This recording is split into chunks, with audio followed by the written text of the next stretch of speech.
Bom dia, pessoal.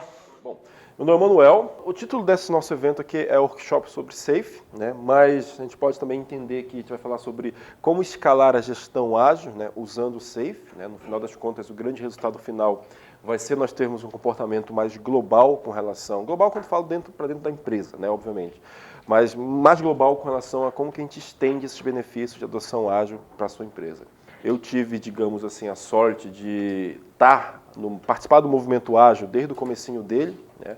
Então eu pude ver, digamos assim, uma boa parte dessa transição que métodos ágeis teve ao longo da história, né? Principalmente, obviamente, aqui no Brasil. Onde, digamos, lá em 2002, nós saímos daquilo que nós chamávamos de adoção de guerrilha. O que é adoção de guerrilha? Né? Você adotava métodos ágeis, você adotava alguma prática de métodos ágeis, tá? Mas você fazia de tudo para que ninguém soubesse que você estava adotando métodos ágeis, porque era meio que proibido, né? E ao longo dos anos eu fui vendo exatamente essa transição nas empresas, né? Basicamente desde 2006 para cá, que métodos ágeis começou a ter uma certa reviravolta com relação a como que ele é visto pelas empresas. E a partir daí, então, grandes empresas começaram então, a experimentar métodos ágeis, né? Hoje, por exemplo, eu tenho atuado, né, ajudando como consultor ou como trainer, né, empresas como, por exemplo, a Dell, né, a gente tem clientes aqui, por exemplo, que têm, de alguma maneira, se beneficiado de nossas ações como mentores ou como coach, digamos assim, no seu dia a dia, e sempre nesse viés de estar apoiando, digamos, esse processo de experimentação ágil. Eu não falo só de transição, porque você tem que encarar ágil como, de certo modo, uma espécie de uma hipótese que precisa ser testada no seu ambiente. Tá? Então, eu estou experimentando o quanto que essa hipótese ela é aderente ao meu ambiente. Métodos ágeis, oficialmente, né, digamos, foi compilado em 2001. Né? Claro que, historicamente, você tem lá o Scrum, o XP, a FDD, que vieram na década de 90. Né? O Scrum mesmo foi criado em 94. Né? Então, o Scrum, esse ano, ele está completando ele está na sua maioridade. Né? Ele está fazendo seus 21 anos, digamos assim. Tá? Mas métodos ágeis mesmo, enquanto nome, enquanto rótulo, foi criado, né, foi compilado em 2001.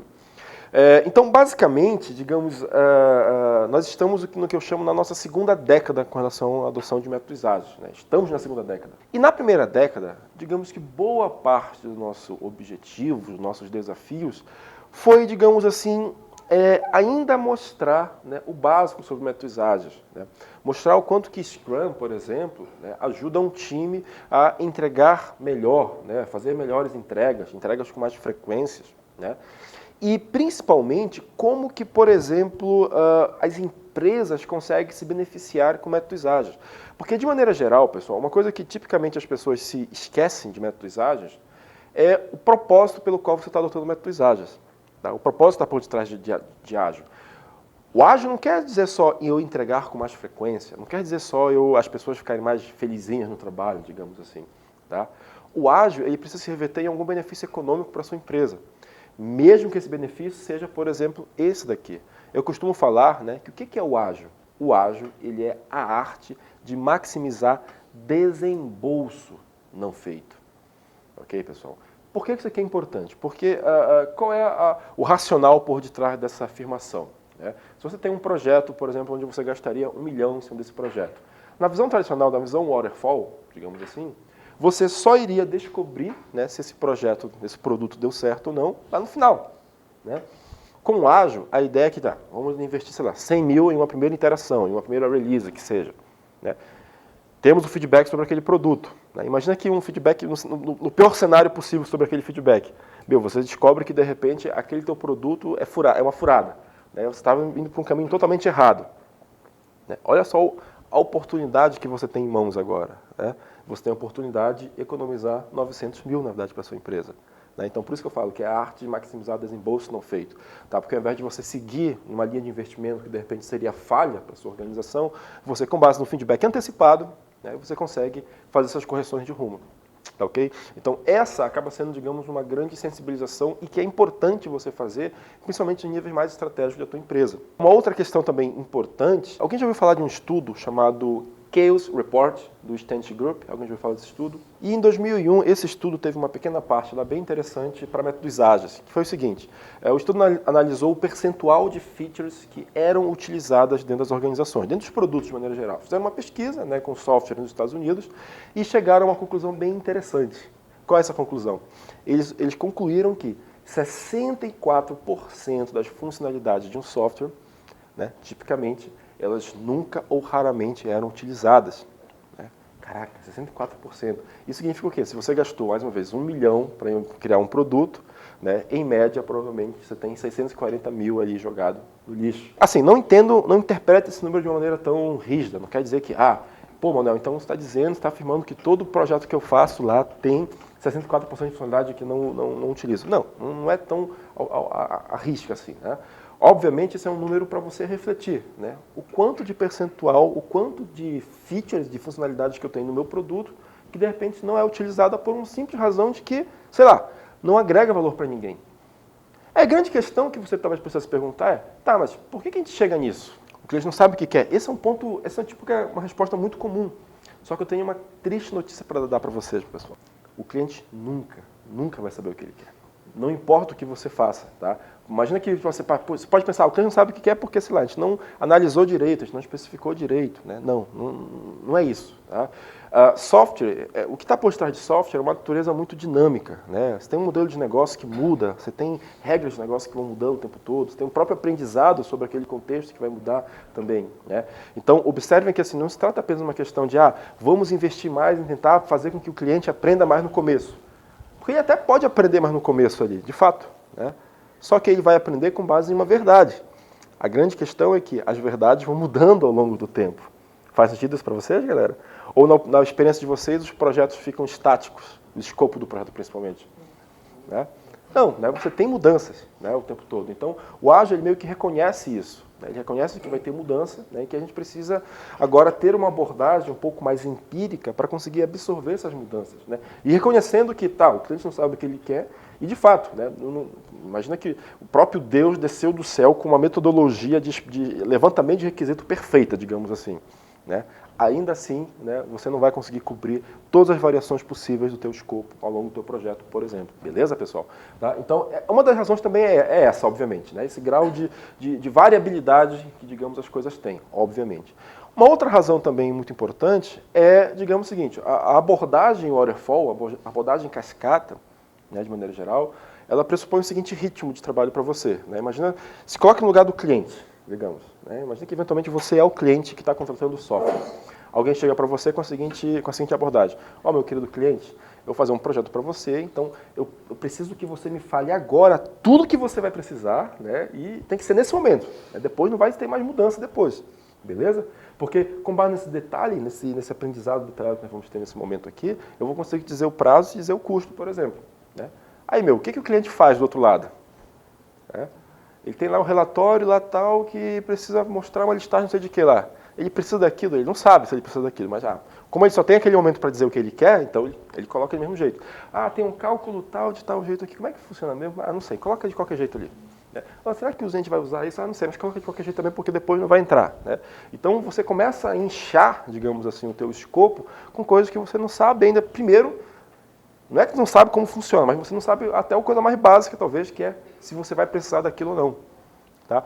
Por isso que, por exemplo, em ágil, uma das coisas muito importantes é digamos, a abordagem com relação à priorização que você tem sobre o que você faz. Né? Por exemplo, esse daqui é um case bem interessante para mostrar para vocês. Isso aqui, na verdade, alguém conhece a empresa? Maersk Line, acho que é a pronúncia Maersk, se não me engano. É de transporte marítimo, né?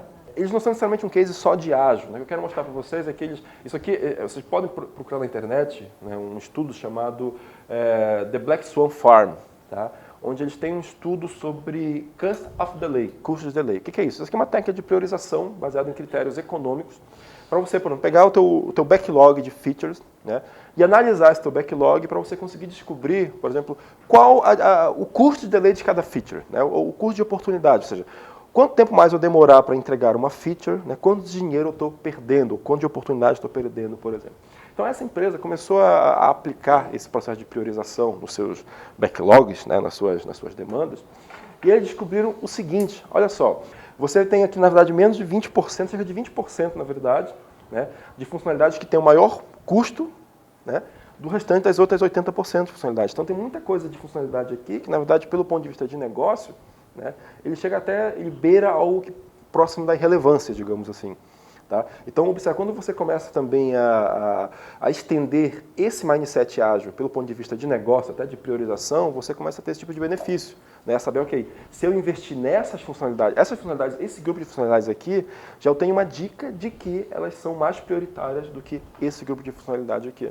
Então, eu consigo direcionar melhor meus investimentos, por exemplo. Tá? Isso aqui é só uma pequena dica, na verdade, de pesquisa posterior para vocês, tá?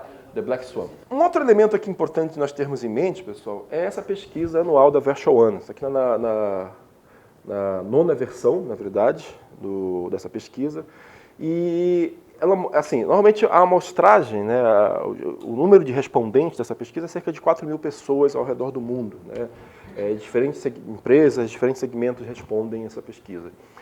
E ela nos dá sempre algumas, obviamente, assim, né, dentro, né, é uma pesquisa, então, obviamente, tem as suas margens de erros, né, tem as suas limitações de ser uma pesquisa baseada em uma amostragem, obviamente. Mas ela dá algumas dicas interessantes para nós aqui. Esse daqui é um dos elementos, uma das dimensões da pesquisa. Tá? Que são os benefícios, as melhorias que as empresas tipicamente têm notado com relação à adoção de métodos ágeis.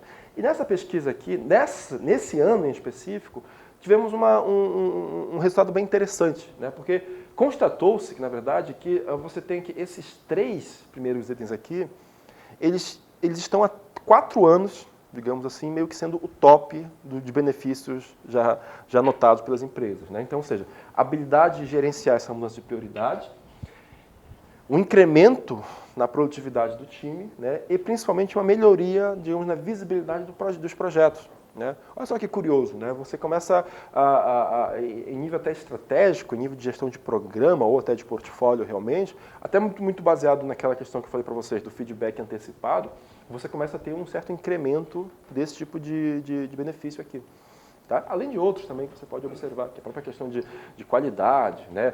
Previsibilidade, né? Com relação à sua entrega, né? Um certo encurtamento do time to market, por exemplo. Enfim, né? Você tem aqui alguns pontos interessantes para observar. Eu recomendo fortemente vocês pesquisarem depois, olharem. Né? É gratuito, você consegue fazer o download desse paper. Tá? Tem o paper tem cerca de 10, 15 páginas, mais ou menos, e tem explicando como foi a metodologia, as empresas, outras dimensões, outras informações também importantes sobre como que está a adoção de métodos ágeis, digamos, no mundo. Tá certo? Segmentos que têm adotado, etc. E tal. Bom, então assim, basicamente, não lembra, a gente está falando ainda sobre a primeira década, tá ok, pessoal? Na primeira década, a gente focou muito nessas coisas bem básicas, assim, né? De, por exemplo, demonstrar, né, a diferença dessa abordagem ágil, mais iterativa, mais baseada em ciclos, né, para a abordagem waterfall, principalmente, inclusive, o benefício econômico, e mais uma vez. Isso aqui não tem a ver só com a maneira como você faz software, tá? Mas sim a maneira como você tem resultados do teu investimento. Né? Como que a tua empresa está observando, está tendo visibilidade desse investimento aqui. Tá certo? Então, o waterfall ele te dá um tipo de feedback, o ágil te dá outro tipo de feedback, por exemplo. Tá? Basicamente, nós temos o seguinte, meio que norte, né? Buscando nas organizações. Eu sempre gosto de falar nesse slide aqui da minha história pessoal com ágil lá em 2002, mais ou menos, quando você chegava para as empresas que tinham projetos grandes e tal, né? Demorava um ano para entregar projetos, você dizia, vamos fazer um negócio revolucionário aqui? Vamos começar a entregar software a cada um mês? O pessoal, como assim, meu? É impossível entregar software a cada mês, você tá louco, cara, né? Não sei o que e tal. Né? Ok, vamos tentar, mas vamos tentar mesmo assim. Você vai, tenta e até conseguir entregar a cada um mês. Aí depois essa empresa começaram a observar, começaram a rodar, né, com bastante frequência essas entregas a cada um mês. E aí começaram a ver, um mês está muito grande, está muito longo esse tempo, quero tentar reduzir mais. Né? Vamos tentar entregar a cada 2 semanas? Ok, vamos entregar a cada 2 semanas aqui, por exemplo. Aí roda a cada 2 semanas, e começaram a ver, cara, 2 semanas está muito grande, está muito longo. Vamos fazer uma semana? Vamos fazer uma semana. Aí foram. Hoje, por exemplo, o mercado já fala muito, ao invés de ficar entregando software a cada uma semana, que é um tempo muito longo, de repente, hoje, de maneira global, de maneira mundial, já se fala muito na linha de continuous delivery. Já ouviram falar sobre isso? Né, onde diariamente estou fazendo várias e várias entregas do meu software em produção ali. Nota que isso é um estado de nirvana, né, porque você precisa ter uma arquitetura bem legal para fazer isso, para poder suportar, né, deploy sem necessariamente ter que fazer o downtime dos teus serviços ali, né, o deploy mais inteligente, digamos assim, e obviamente um processo de trabalho, né, mais fluido para te permitir você, ao longo do dia, conseguir deployar várias features ali que você necessita para o teu negócio. Tá? Então, observem que esse encurtamento desse período, desse ciclo, né, é como se fosse uma tendência natural. Né? Você começa a exercitar de um tamanho e, naturalmente, você vai buscando maneiras mais fluidas de estar gerando essa entrega. Tá ok? Bom, e notem que, por que normalmente nós buscamos essa maneira fluida? Né? O que está por detrás disso? Qual é a motivação? A motivação, pessoal, está muito ligada a isso que eu falei para vocês, do reconhecimento sobre as incertezas. Incertezas de maneira ampla, né? Desde a própria previsibilidade daquilo que eu vou fazer, mas principalmente incertezas com relação até à natureza do requisito que eu estou fazendo. O ágil, ele reconhece que existe um certo grau de variabilidade naquilo que você está fazendo, né? No requisito, essencialmente. O requisito em si, por si só, ele é uma especulação. Pô, Manel, mas como assim uma especulação? O cliente está dizendo que o cálculo é assim, assim, assado, que vai ter tal fórmula ali, não sei o quê, que eu vou clicar no botão e fazer aquilo ali e tal. Beleza, mas lembre, eu só vou ter feedback de que aquilo vai resolver, de fato, o problema do meu cliente quando o software estiver rodando, né? Que você tem um feedback, de fato, sobre aquela especulação. Então, antes de você ter o teu software rodando, aquilo era uma especulação, essencialmente. Então, notem, pessoal, que métodos ágeis, de maneira geral, ele é fortemente drivado pela necessidade de gerar nas organizações isso aqui. Feedbackabilidade. Repita comigo, vai. Feedbackabilidade. Feedbackabilidade. Não se preocupe, essa palavra não existe, tá? Isso aqui é só para demonstrar dramaticamente a necessidade que nós temos de encurtar o nosso ciclo de feedback. Principalmente olhando esse certo gráfico aqui. Se você imaginar, né, vamos trabalhar aqui com duas dimensões. Tempo e quantidade de especulações. Por exemplo, quantidade de requisitos. Se você pegar, digamos, a abordagem waterfall, a abordagem tradicional, você vai observar o seguinte, né? Normalmente você tem uma quantidade alta de especulações e, principalmente, você leva muito tempo para validar essas especulações. Né? Isso é um cenário que nós chamamos de baixa feedbackabilidade. Tá? O que nós queremos com métodos ágeis? Nós não queremos necessariamente chegar a zero aqui nessa quantidade de especulação, mas nós queremos sim reduzir o estoque de especulação e principalmente encurtar o ciclo, né, o tempo que você tem feedback sobre aquelas especulações. Então, métodos ágeis, de maneira geral, tem muito a ver com isso. Né? O que a gente está buscando o tempo todo em métodos ágeis? Feedback, feedback, feedback, em diferentes níveis. Né? Desde o nível de negócio, desde o nível diário de trabalho ali, por exemplo, do desenvolvedor. Né? Quando você fala, por exemplo, existem algumas práticas, algumas tecnologias de teste, por exemplo, que são fortemente drivadas pelo objetivo de fornecer o feedback mais instantâneo possível se aquele trecho de código que você está desenvolvendo é um trecho de código legal, por exemplo. Em 2007, mais ou menos, pessoal, a gente começou a ter um movimento bem interessante, tá? de reconhecimento, digamos assim, de métodos ágeis ao redor do mundo inteiro.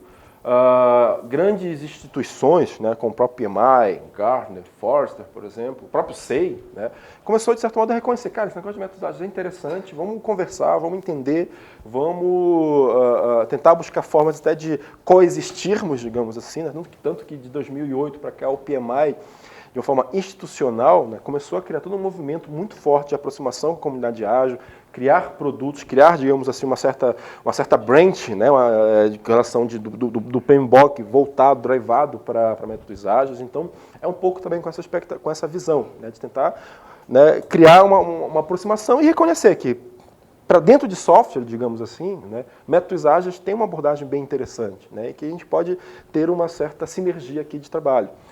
Então, isso fez com que, como eu falei, em 2007, 2008, né, métodos ágeis começassem a ser olhados de uma maneira mais séria por grandes empresas, né, isso de maneira global. Né. Aqui no Brasil não foi assim, não foi exatamente nesse ano que isso começou a acontecer. Né.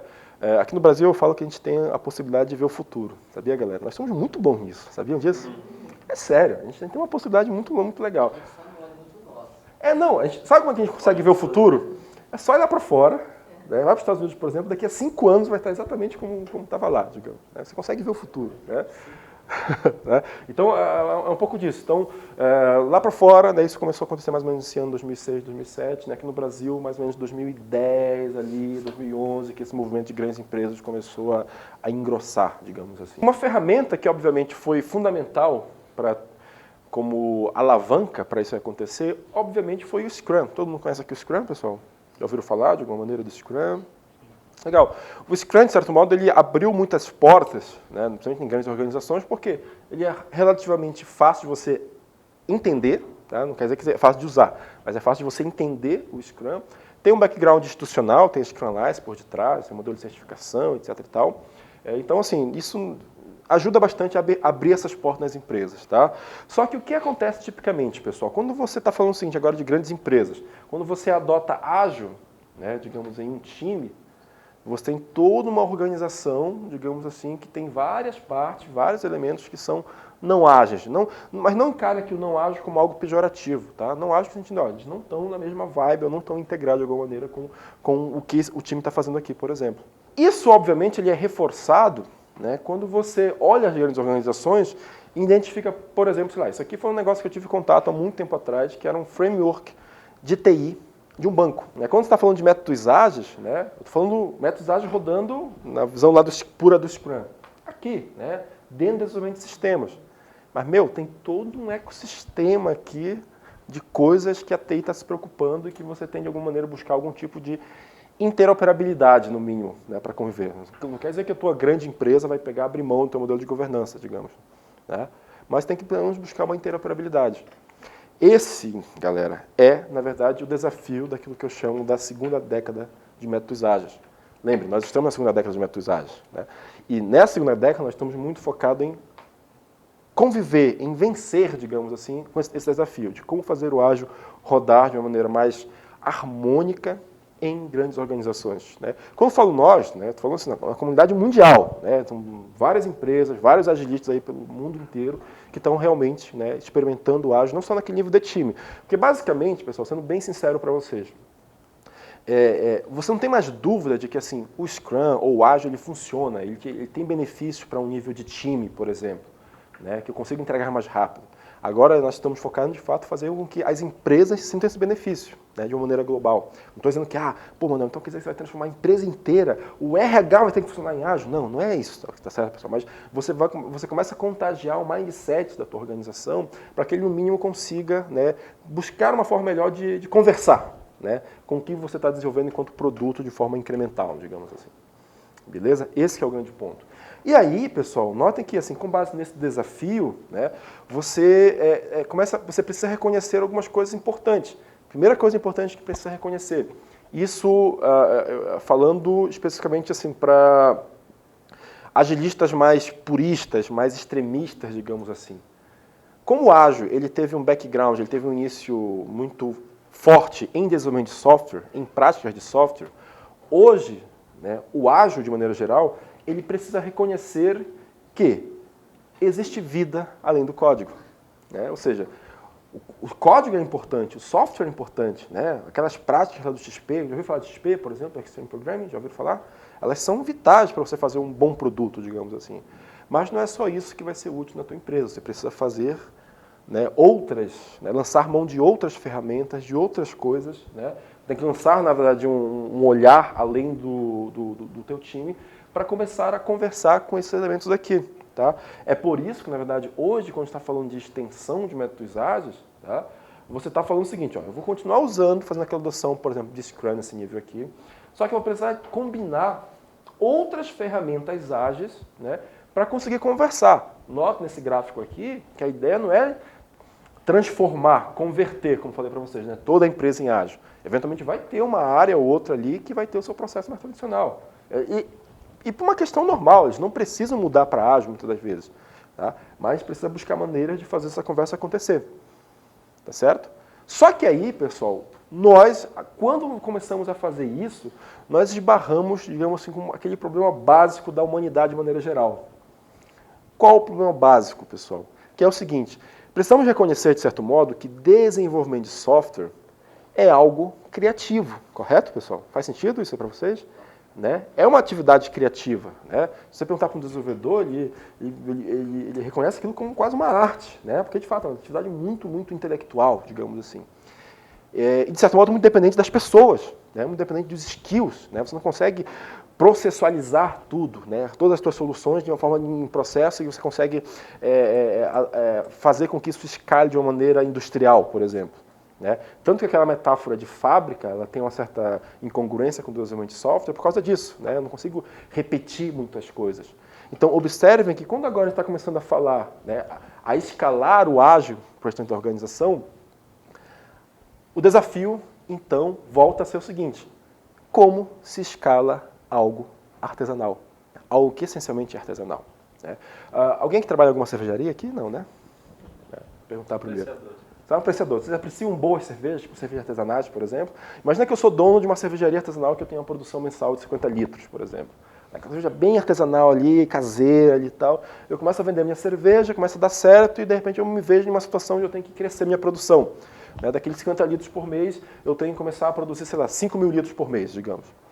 Aí eu olho para o mercado, olho para as referências, tipo, como é que eu posso industrializar esse meu processo? Aí eu vejo lá numa Ambev, por exemplo, né, como é que a Ambev faz para industrializar seu processo?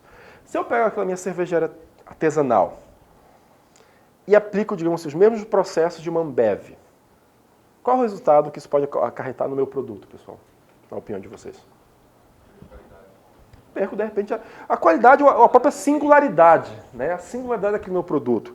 Entenderam aqui? Vai deixar de ser artesanal. Vai deixar de ser artesanal, né? Essencialmente. Eu vou ter que, de repente, ser mais uma cerveja para competir no mercado. Né? Não vai ter tanto mais aquela personalidade que encantou tantos meus clientes, por exemplo. Muitas vezes, transformar em outra coisa. Totalmente, exatamente. Tá? Então, observem que, assim, pessoal, é aquilo que eu comentei com vocês. A metáfora, né, muitas vezes, de fábrica, né, de padronização, né, quando você está tentando escalar métodos ágeis na tua organização, ela não é a mais apropriada. Então, de certo modo, a gente tem que tomar cuidado com isso. Então, basicamente, o nosso mote é como que a gente escala sem entrar nesse viés de ter que padronizar e tratar a coisa como fábrica, como algo repetitivo, que eu consigo prever tudo, por exemplo. Beleza? Esse é um ponto muito importante. E aí, né, isso é apoiado, digamos assim, por alguns obstáculos que você vai ter no meio do caminho, como, por exemplo, em uma grande empresa, uma organização, você vai ter, obviamente, o desafio de escalar, de distribuir, né, distribuir no sentido de fazer vários times rodarem métodos ágeis. Você tem questões políticas na tua organização que você tem que saber tratar, de certo modo você vai estar sujeito a isso. Você tem restrições mais arquiteturais, né? Uma coisa, por exemplo, o próprio time ser empoderado para fazer a decisão sobre a arquitetura. Outra coisa, eu trabalho em um banco, por exemplo, que tem um roadmap, né, de crescimento para 5 anos, eu preciso criar algumas restrições arquiteturais para suportar esse roadmap de crescimento, por exemplo. Né? A própria questão de governança, né? Eu preciso buscar maneiras de integração com essa governança, integração com a parte não ágil, entender que eu estou ainda, na verdade, em um processo de transição, né? E nesse processo de transição, digamos, eventualmente eu vou ter que quebrar algum ovo, né? Para fazer o ovo ficar em pé. Né? Eu vou ter que, de repente, flexionar ao máximo a maneira de fazer o meu ágil. Né? De repente, eu vou fazer um Scrum, mas vou ter que adotar alguma outra coisa ali complementar, ou não fazer tal prática do Scrum, por exemplo, para conseguir conviver de tal jeito aqui na minha empresa. Então, são coisas que são naturais quando você está num processo de transição, normalmente. Tá? E, principalmente, buscar de uma forma mais transparente possível, mais contundente possível, um certo alinhamento estratégico. Tá ok, pessoal? O ágil, mais uma vez, ele é só uma brincadeira de desenvolvedores enquanto você não faz isso daqui. Tá? Alinhamento estratégico lá na tua organização. Beleza? Tá? Isso aqui é muito importante. Então, para responder esse desafio, a gente precisa lançar um olhar além, como eu mencionei há pouco para vocês. Esse olhar além está muito ligado à ideia de você lançar mão de outras ferramentas. Né? Então, eventualmente, as adoções que você vai encontrar aí de métodos ágeis, elas não são adoções tão puramente só Scrum, por exemplo. Né? Elas são adoções que combinam coisas de Kanban, coisas de XP, coisas de Lean. Já ouviram falar de Lean, por exemplo? Né? Isso aqui é muito forte. Coisas de Management 3.0, né? Que são práticas para apoiar, digamos assim, o dia a dia de gestores, de maneira geral, práticas mais aderentes com essa pegada ágil, de maneira geral. E, obviamente, o próprio SAFe, né? Que é nosso assunto que a gente está conversando aqui hoje. Tá certo? E, além de lançar esse olhar além, obviamente, a gente precisa também entender coisa muito importante, coisa vital que é negligenciado nas empresas. Qual a motivação para você adotar ágil? Tá? Porque, de maneira geral, pessoal, assim, o que as empresas estão observando, né, como resultado? Lembra que os benefícios que eu mostrei para vocês, mas as empresas querem, de alguma maneira, sei lá, melhorar o time to market deles, né? Melhorar a percepção que tem sobre qualidade, né? Que os clientes têm sobre qualidade, a própria visão de produtividade, o próprio engajamento, né? De cliente, de colaborador, de fornecedor, essencialmente. Então, você quer ter algum resultado, né? Algum benefício, até muitas vezes estratégico, pelo ponto de vista de negócio, e que isso motiva, de certo modo, você a adotar ágil. Então, linkar o ágil com algum desses benefícios aqui é importante. Só para vocês terem uma ideia, esses dados aqui, eles são dados, tá? Depois eu vou mostrar para vocês uma página que tem cases de empresas que estão usando oficialmente SAFe, por exemplo, né? E esses dados aqui vêm dessas empresas, na verdade. As empresas que estão adotando o SAFe, tipicamente, têm compilado esses resultados aqui com relação à adoção de métodos ágeis. Beleza?